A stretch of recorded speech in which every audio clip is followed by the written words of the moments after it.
Evo, dobrodošli svi na prvi dan Zagreb Book Festivala. I naša večerašnja inozemna gošća je Rachida Lamrabet iz Belgije, marokansko-belgijska autorica.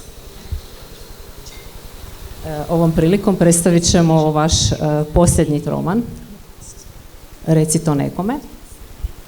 U Hrvatskoj ga je objavila izdavačka kuća Ljevak, u prijevodu Romane Perenčinec. I moram napomenuti da je Rachida ovdje kao gošća u okviru projekta Every Story Matters, znači svaka priča je važna. Projekt se bavi pitanjima migracija, identiteta, drugosti i inkluzivnosti, što je vrlo srodno i temama kojima se vi, Rachida, bavite.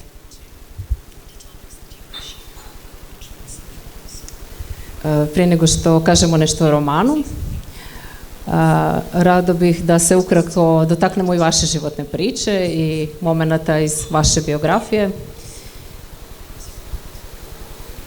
I za vas su dva romana, Zemlja žena i Čovjek koji nije bio htio biti pokopan, te zbirka priča Božje dijete. Dijete ste marokanskih doseljenika u Belgiju, rođena u Maroku i kao djevojčica doselila u Belgiju, odvjetnica po svojoj glavnoj profesiji. I koji je bio vaš put u književnost? Thank you for the welcoming. Good evening, everyone. Very glad to be back in Zagreb. I was here a few years ago for the European Short Story Festival, and so happy to be back here.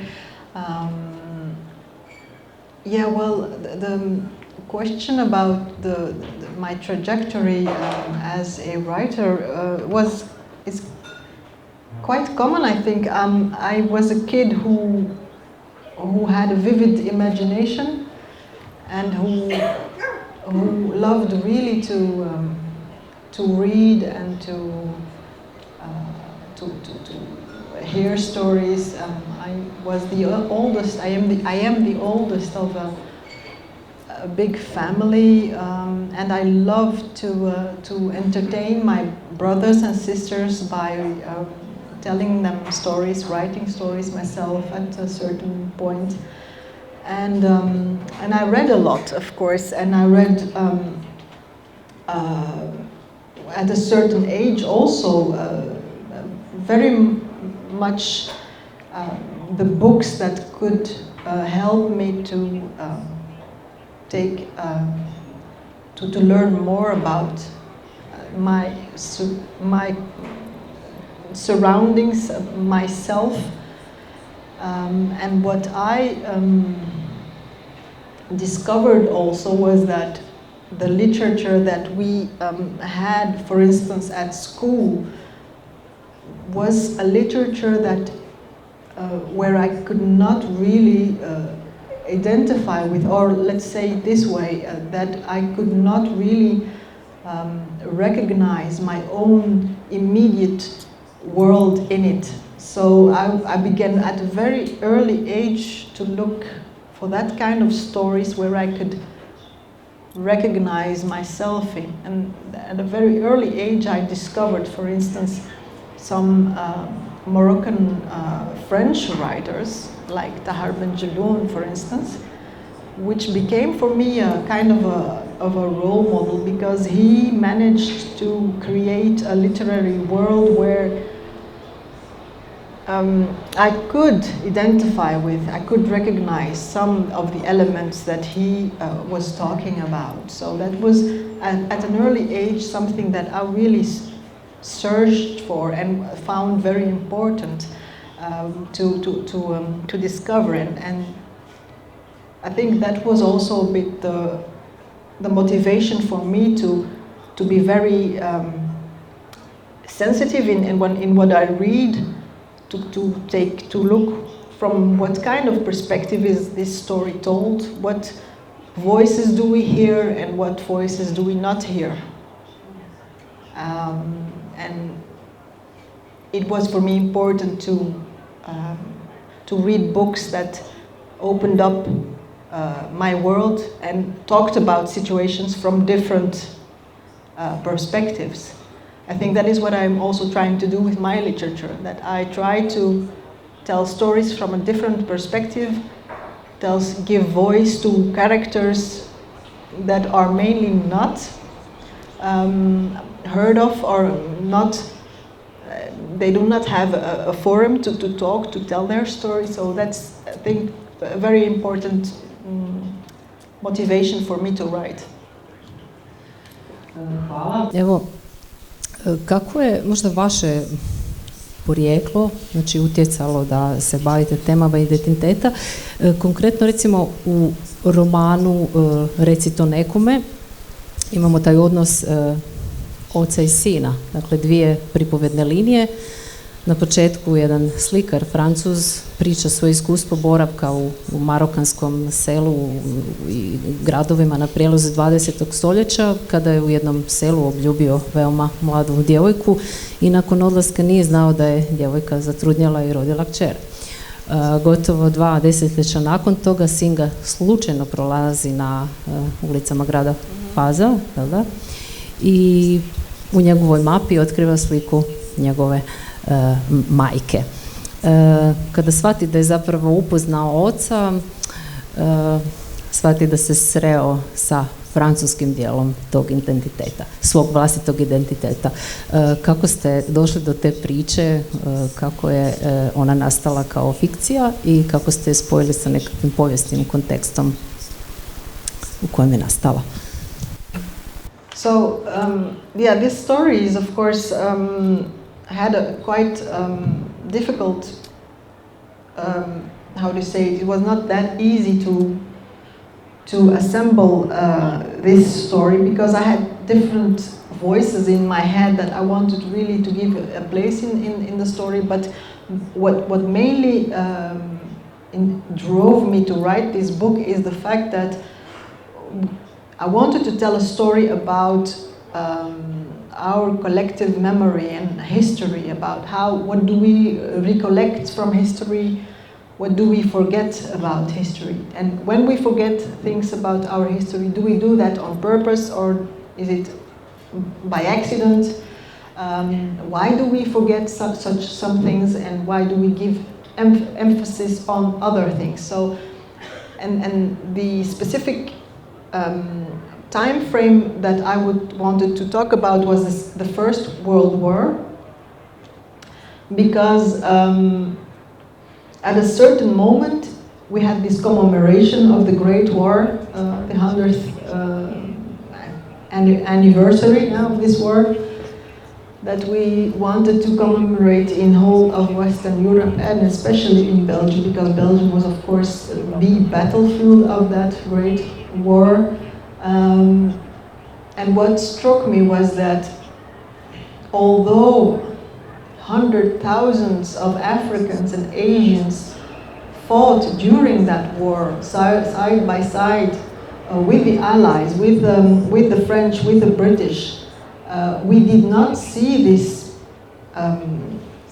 fact in the commemoration. We did not see the fact that we talk about the Senegalese, the Algerians, the Moroccans who fought by the thousands side by side with the French against the Germans. So, and the thing is also that this period in history, the First World War, is a very good documented period. You know, there are so many books, fiction, non-fiction, movies that have been made from this about this period, and yet there are so many that talk about the contribution of the men of color, the black man, during this war, and the same goes for the Second World War, where you have also the same system where the colonies,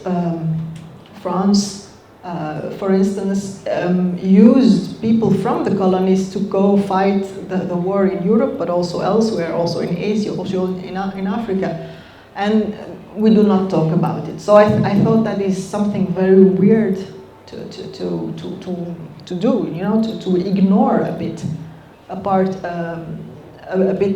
this part of the history. So what I wanted to do is to reconstruct this history, to write these men back into history. Of course, I chose one character, this Amazigh young man, which I don't give a name to even. He's nameless. So only one man who we will follow during his journey from Morocco to the north of France. But I thought it is important to give him a voice, to give him a face, and to let him be a kind of, how to say it, a witness of this period, so that we can write, that he can write his story back into this narrative, this collective memory. I think that was for me very, very important. Već na početku knjige vi ste naveli, citirali jedan akt, zakon o regrutiranju domorodačke vojske. Francuzi su dakle imali pravo tražiti pomoć od svojih kolonijalnih podanika, ali su smatrali da su na području svojih kolonija donijeli napredak, mir, oslobodili ih epidemija. Smatrali su da imaju pravo zapravo pozvati na dužnost te momke i to su i napravili i naš zapravo glavni lik je našao se na europskom tlu. Međutim, jednom i osobnom odlukom, kada je saznao da je po identitetu zapravo napola Francuz, od bijesa, što sad ima novi problem, jedan unutrašnji konflikt, tog svog oca pokušava napast, ubiti, toliko je ljutnje u njemu, kao kazna je završetak u zatvoru i on sad može birati da li da istrune u zatvoru ili da ode boriti se za Francusku u Prvom svjetskom ratu. On se ipak na čuđenje tog svoga oca našao kao vojnik u ime Maroka, pod francuskom zastavom se borio u Prvom svjetskom ratu i tu je u njemu veliki taj unutrašnji zapravo sukob. Kako ste tog mladića gradili?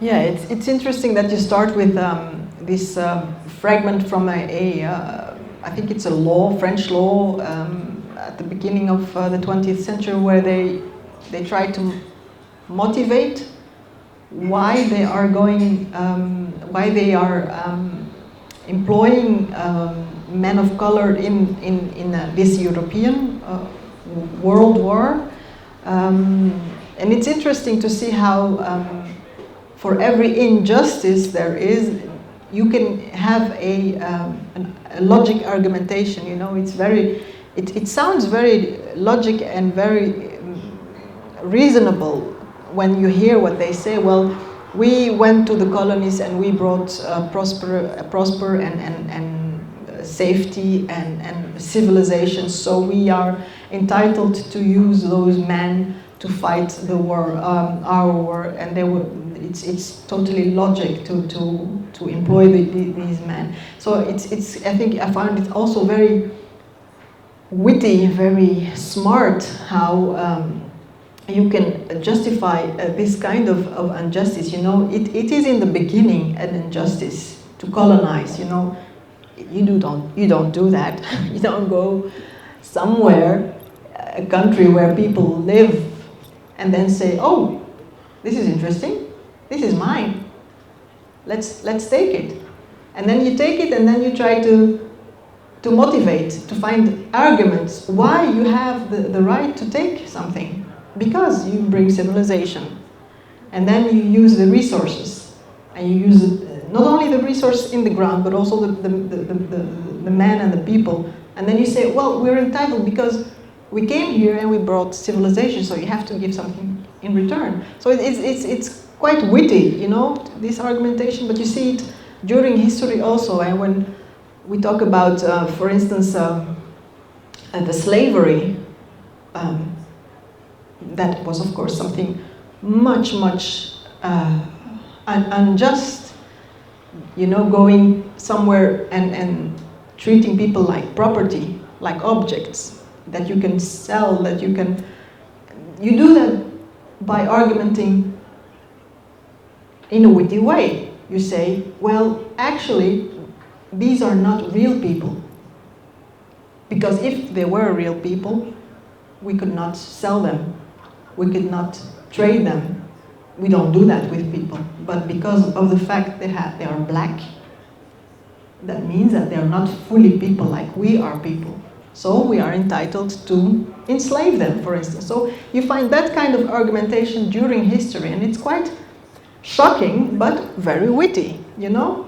And this young man, he discovers, of course, that his father is a Frenchman, and that creates, obviously, a kind of identity crisis, because, you know, everyone wants to belong somewhere, you know? Belong and have people who love you and who you can call father or mother. And in his case, of course, it's a bit difficult because his father is the colonizer. That is, of course, something that he is in conflict with. And he, in a rage, of course, attacks his father, he beats him up, and then as a punishment, he has to go to jail. And he gets this choice. Either he stays in this jail and he will go crazy or die, or he could go fight for France during 1 year or 2 years. That is the choice that they give him.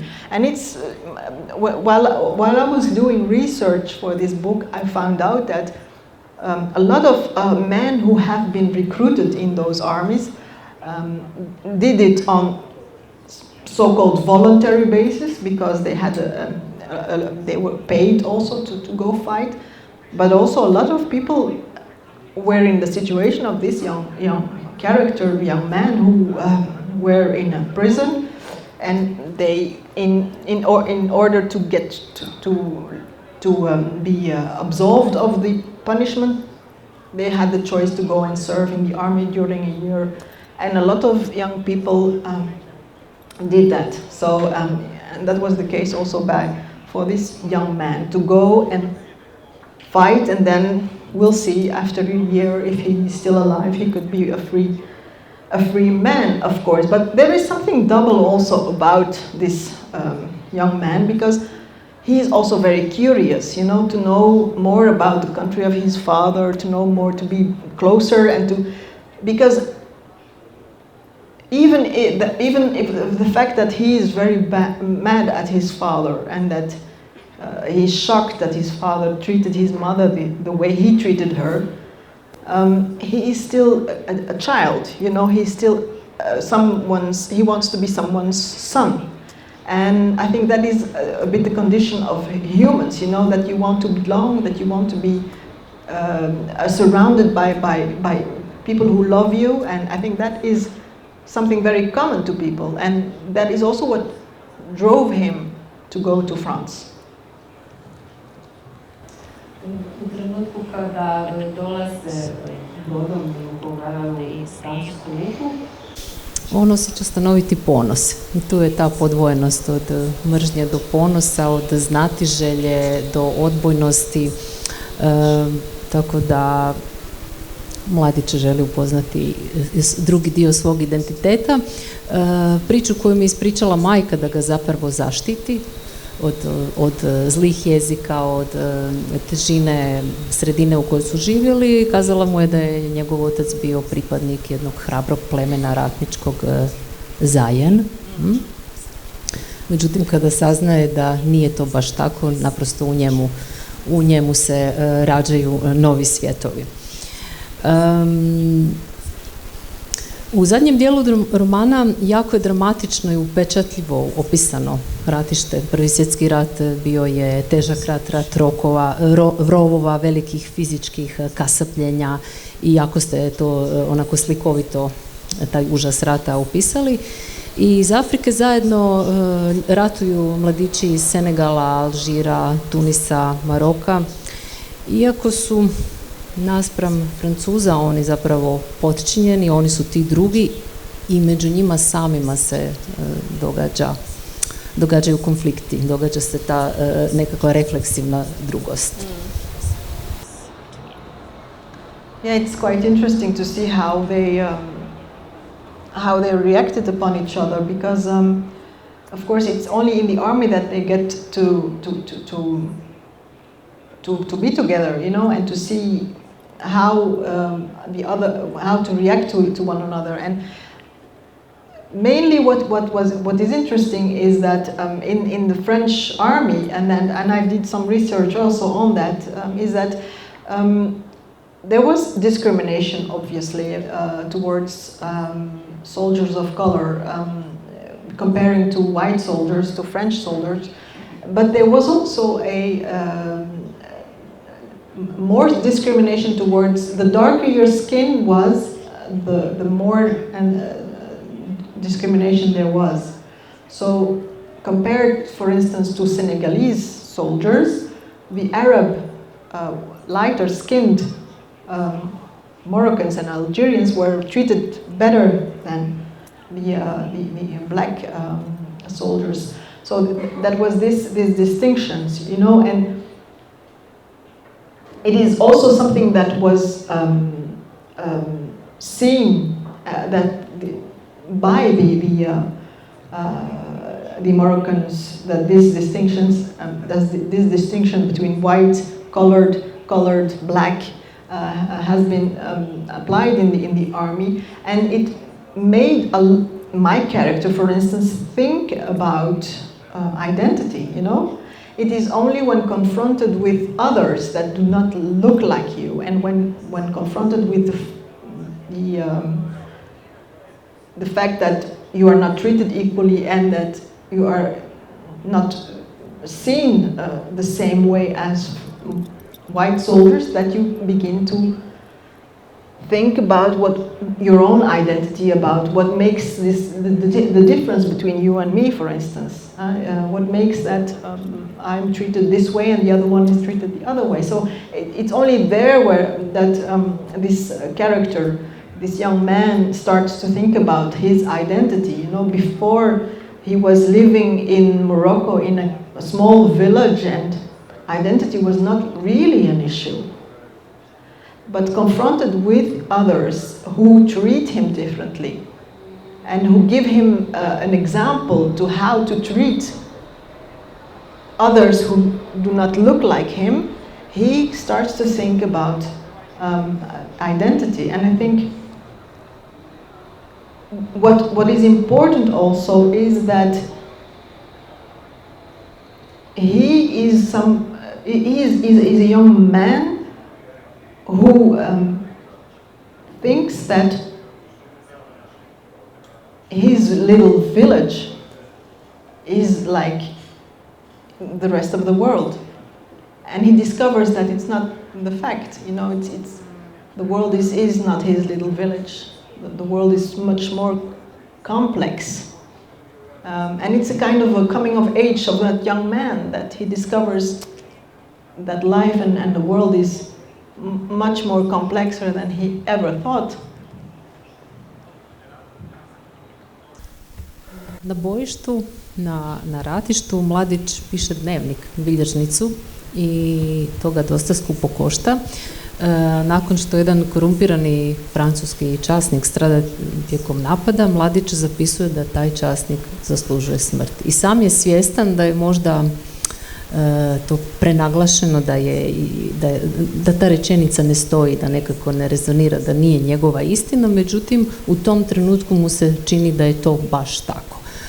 Kasnije zbog iste te rečenice biva osuđen na smrt. Tako da pisanje dnevnika koštalo ga je ponovno povratka u zatvor, ponovno suđenje, dakle pisanje priče, njegove priče, njemu je donijelo novu nevolju. That is to say that writing is not something for the faint at heart. I think that writing is, in some situation, can be very dangerous, you know. Interesting is that this young man discovers the joy of writing also, you know, because he is writing a diary to keep up with what is going on in their lives and to keep a trace.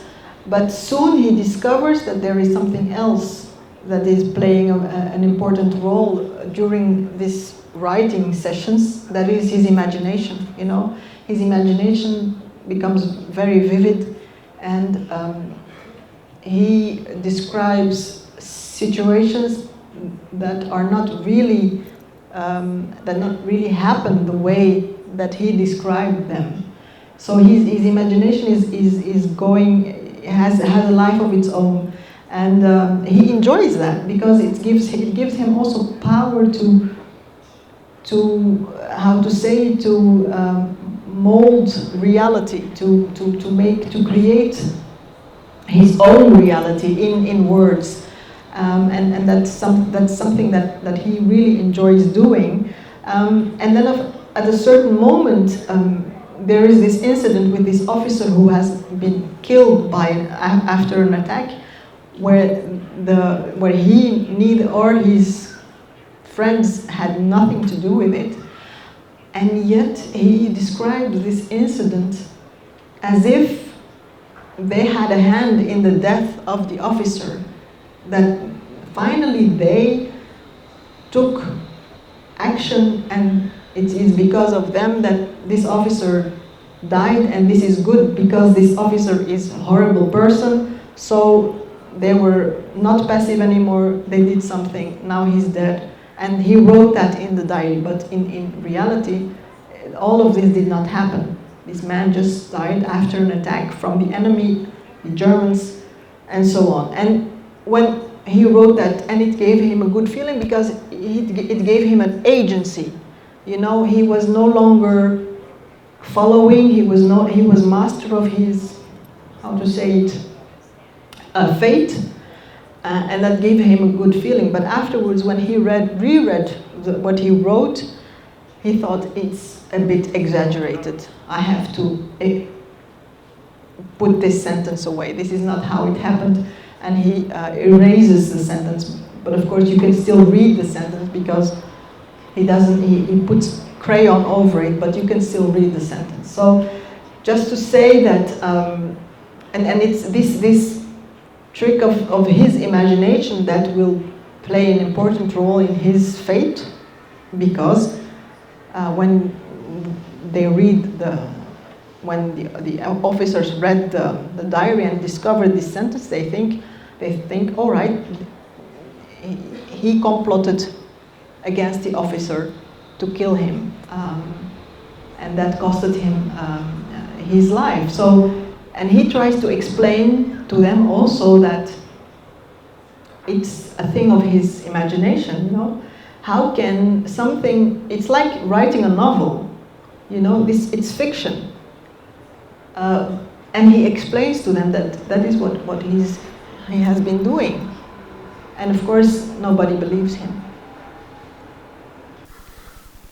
Ako dolazimo i do naslova romana, Reci to nekome, na kraju tu svoju priču, taj svoj dnevnik, tu svoju bilježnicu, mladić, znajući da ide u smrt, želi ostaviti nekome, želi ostaviti svojoj obitelji, svojoj sestri i tog svog oca kojeg odjednom iznenada dobija u život, kojeg i voli i mrzi, zadužuje zapravo da njegovu priču prenese dalje.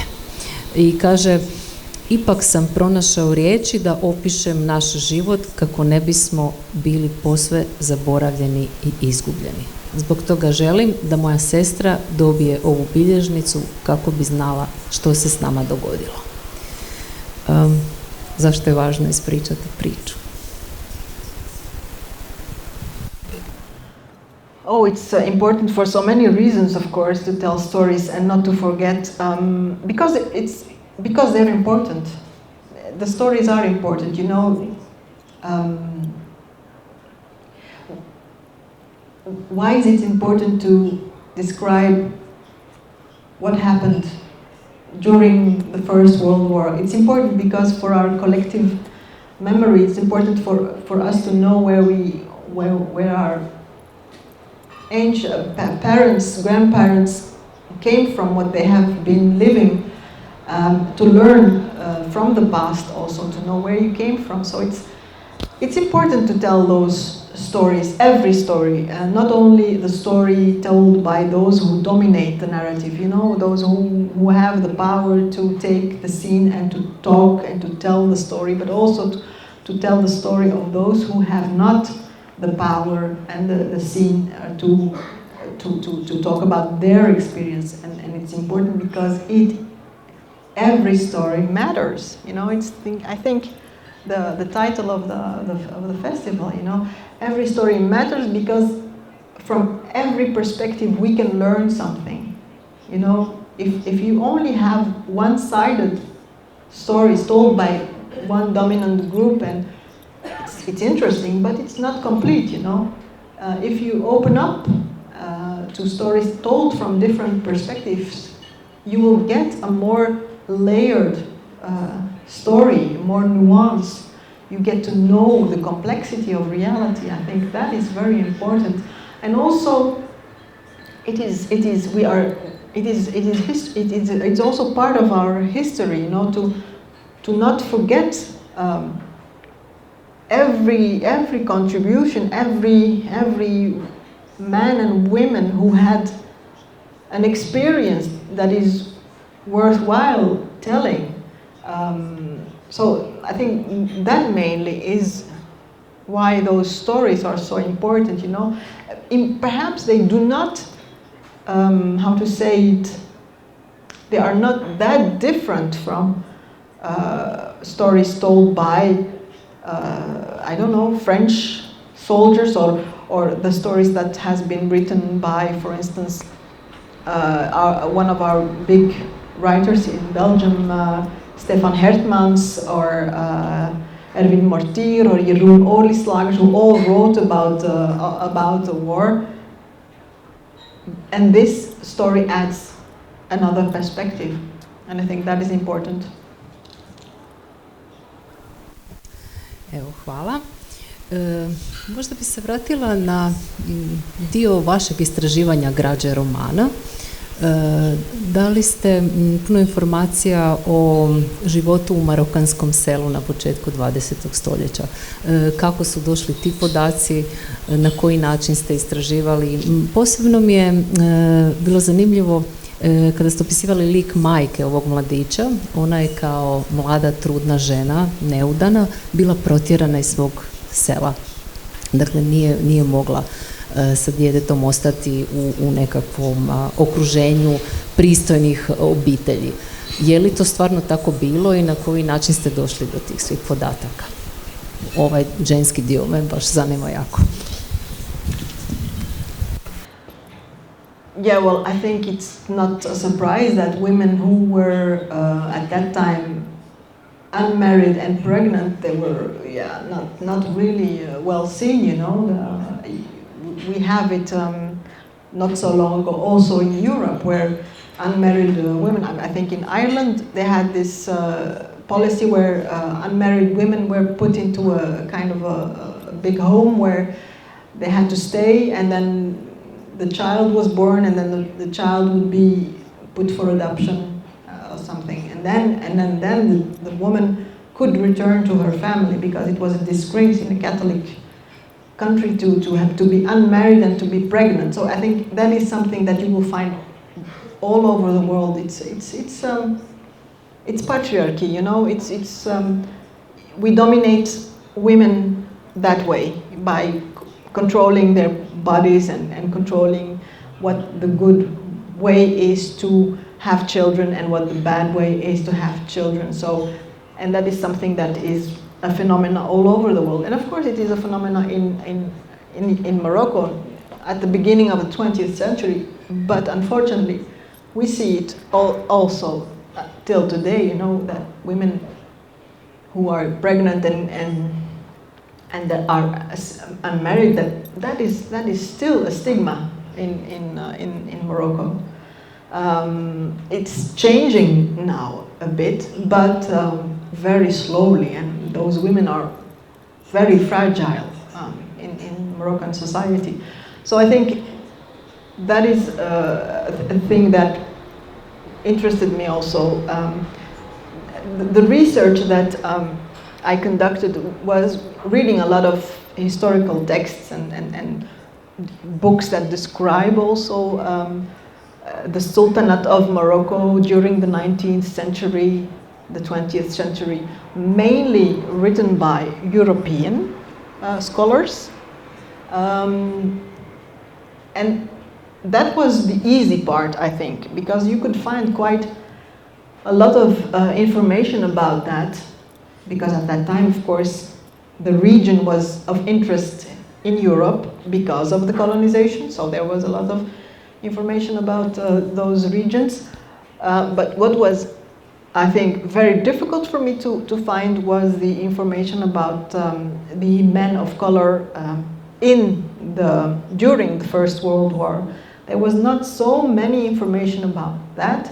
You could find a lot of information about the World War, because I told you already, this is a period that has been well documented, but specifically it was very hard to find information about this topic about men of color from Africa, from Asia, who were in the army. And surprisingly, you would think, surely there must be some French or Belgian academic who investigated this, but I didn't find him.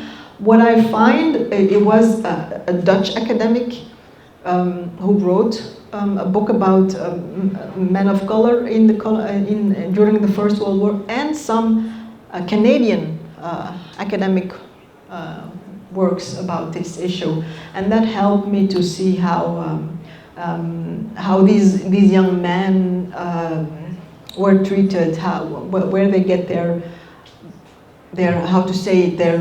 training before going to the battlefield, and so on and so further. So also some texts I read in French law propositions and French debates that had took place in the French Parliament, for instance, discussing whether, as a token of gratitude to these young men, French should not give these men, for instance, the French nationality. And then you read a vivid conversation in Parliament between the politicians saying those who wanted that, it's a minority, and those who didn't want that, and a majority who said, no, we cannot do that. We cannot give them the French nationality because that's too big a gift for them. Even if they come and fight here and die here, we cannot do that. Ima jedan moment gdje otac ovog našeg mladića, glavnog karaktera, pokušava spasiti svog sina iz zatvora i obilazi urede administracije pokušavajući od njega napraviti francuskog državljanina, međutim nailazi na zatvorena vrata. Nije to samo tako postati Francuz, to je odgovor administracije. Because this French nationality is almost sacred, you cannot just give it away to people who are considered not really civilized or not European, so that was quite a difficult thing to do. And you see this also in the father who is not the best person in the world, but still he doubts also whether having a child with a Moroccan woman makes him a lesser of a human. That is something that really is playing in his head. And still he goes and makes an effort to save his child, because it is his child. Strana njegove ličnosti. Evo, idemo polako prema kraju. Možda još samo jedan moment, prvi susret oca i sina.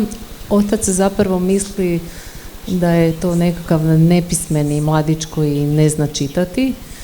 Međutim, ovaj mladić vrlo rano pokazao interes za znanje. Dakle, ta njegova znatiželja ga je svugdje vodila, tako je od svoje majke otišao već u svojoj nekoj 12. godini sa jednim šejkom i naučio je pisati, proučavao je uglavnom vjersku literaturu, međutim, toga je nekako, osim što ga je opismenilo, osim što mu je otvorilo svijet literature i jezika, nekako je razvilo njegovo biće čak i u duhovnom smislu.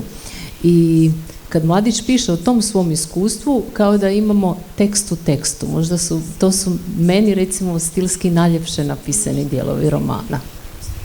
Možete malo komentirati to. Yeah, thank you.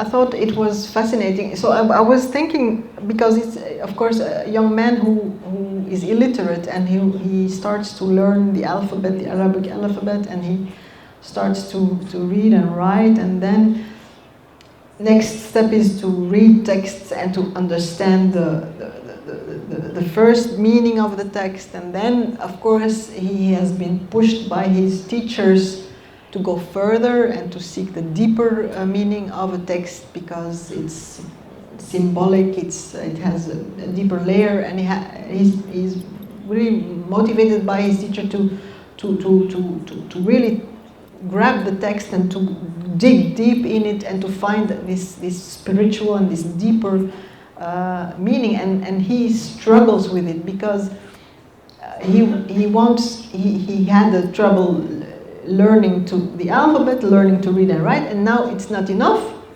He has to read on another level, and it's quite fascinating to try to describe this process.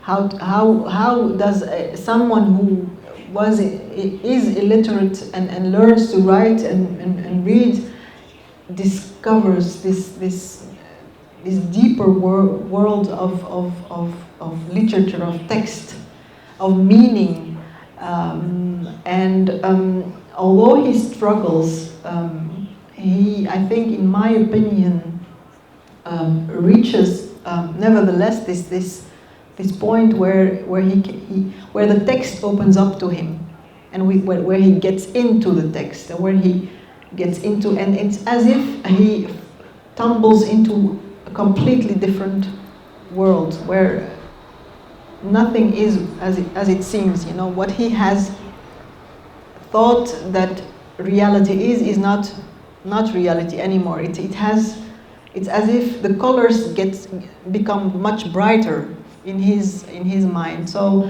that is what I was trying to describe. I think it's a fascinating thing to.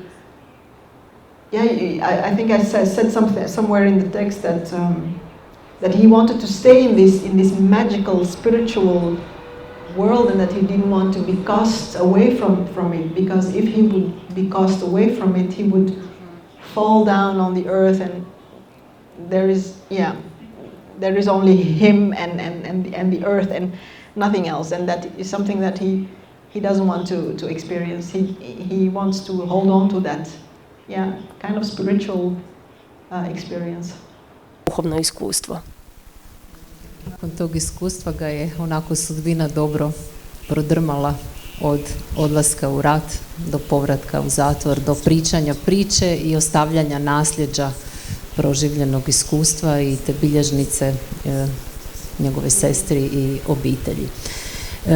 Ja mislim da smo uspjeli nekako glavne neke okosnice ovog romana reći. Jesmo li nešto zaboravili, ili da ostavimo nešto i čitateljima da sami istraže kroz čitanje? Vjerujem da ste mnogi već i pročitali roman. Ako niste, možete ga povoljno kupiti svih ovih dana festivala. Rachida će vam rado i potpisati. Moramo li još nešto reći o romanu, ili da nešto ostavimo i tajnovitim? Yeah, I think we should leave it a bit of mystery. So if you want to know more about it, just read the book. It's in Croatian. imamo i na hrvatskom prvu knjigu Rachide Lamrabet. Ono što je važno reći da je ova knjiga dobila je dvije književne nagrade. Jedna veoma cijenjena nagrada je Flamanska kulturna nagrada za književnost 2019. Dakle, zaista sad na hrvatskom jeziku, evo, zahvaljujući prevoditeljici Romani Perenčinec i nakladničkoj kući Ljevak, imamo pred sobom jedno važno dijelo europske literature, jednu važnu temu. Ja bih vam se zahvalila na dolasku, na pažnji i Rachida, puno hvala. Jako ste lijepo Thank you. predstavili ovaj roman. Pljesak, molim vas.